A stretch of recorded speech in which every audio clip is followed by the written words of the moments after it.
Hi there, this is Ram Shivakumar from Chicago booth. I'm here to talk to you today about India in 2047. The question is, can India become an upper middle income country by 2047? This was the question I posed in a column that I wrote for the print a year ago.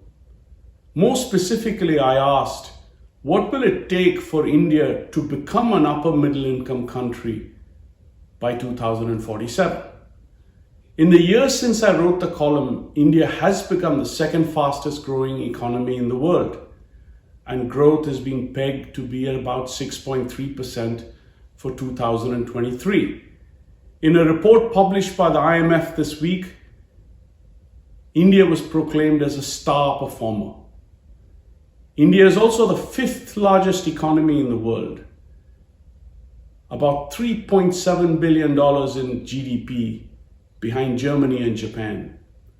Now, according to the World Bank, India has a per capita GNI, gross national income, measured using the Atlas method, of $2,380. This was at the end of 2022.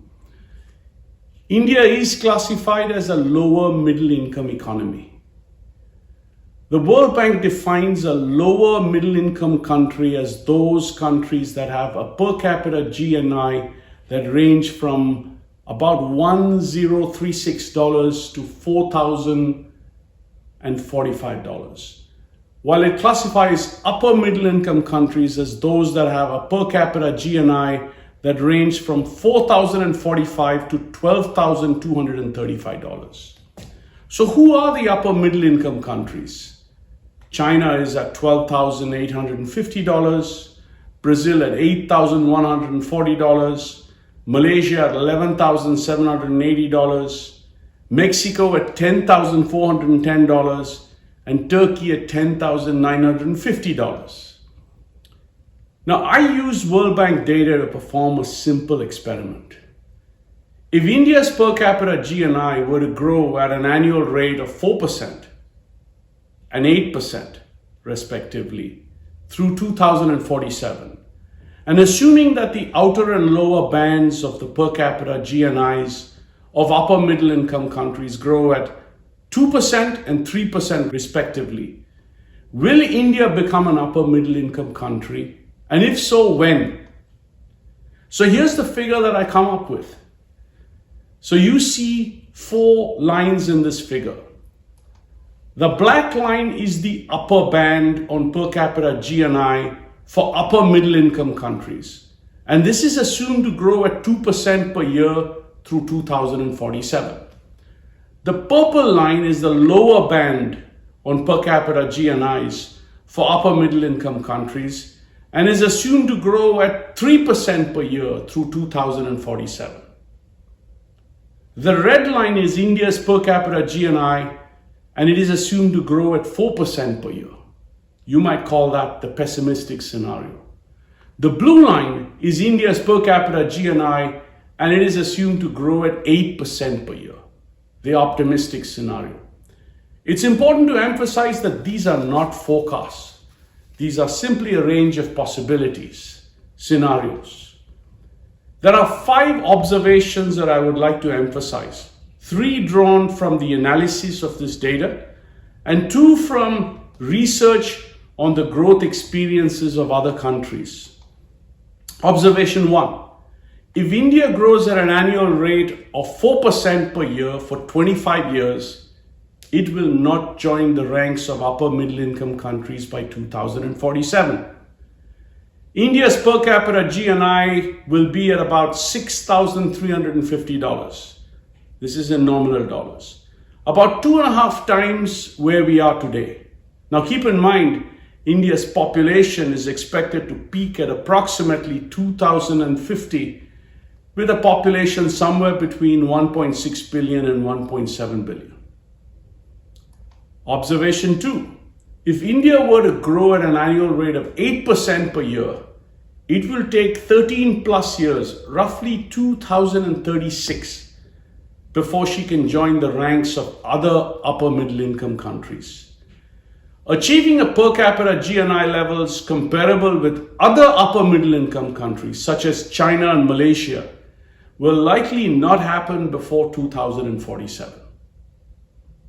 Observation 3. Now this isn't directly from the figure, but this is from my analysis.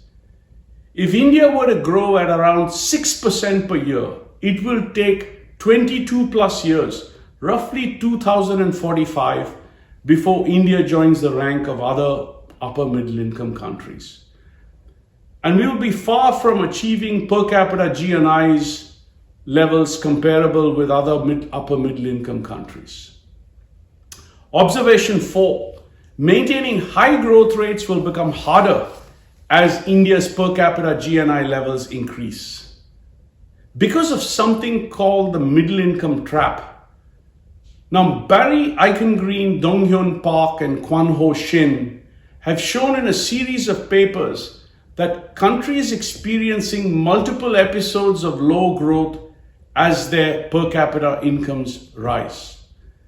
They observe that this happens first when per capita GDP levels are somewhere between $10,000 and $11,000, and second when per capita GDP levels are between $15,000 and $16,000.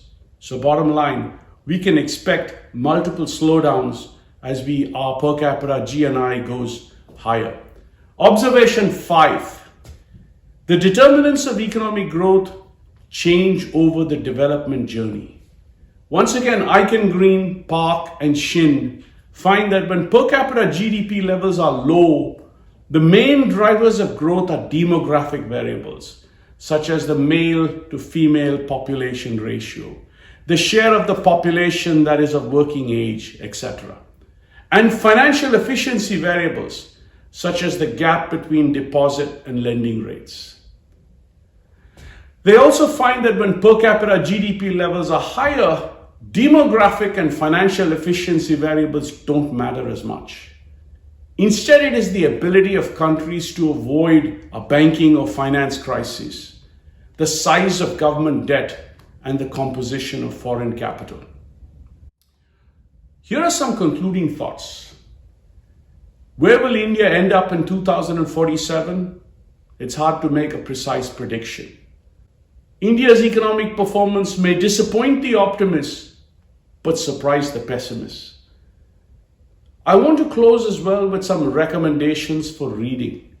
The most comprehensive and clear dissection of the Indian economy is from a book written by Arvind Panagaria about 13 years ago. It's called India, the Emerging Giant. An excellent report on how India can grow faster has been published by the McKinsey Global Institute in 2020. I highly recommend that you read it. And finally, let me plug a book by my friend Raghuram Rajan, Breaking the Mold. My next 3 videos will be on what India can learn from the South Korean miracle, what India can do to avoid the Brazil's middle income trap, and the microeconomics of Indian growth. Thank you for watching.